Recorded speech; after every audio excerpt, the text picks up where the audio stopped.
जय श्री कृष्ण, जय माताजी, जय भोलेनाथ, हर हर महादेव। तो जो आज से मांडवा मुहूर्त ने थोड़ું ઘણું પતી ગયું છે અને અમે જઈશ બધા હવે સાંકળો વધારવા।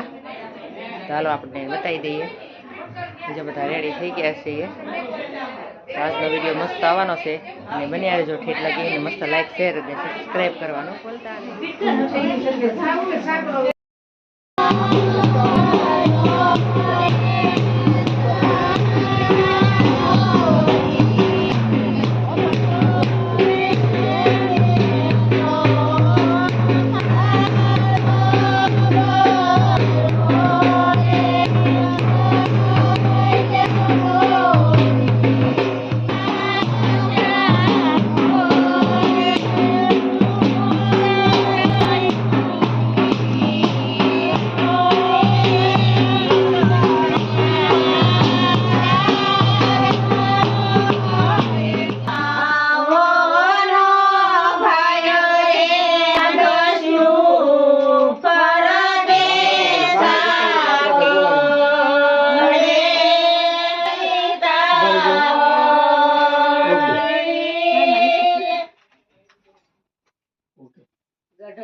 मैं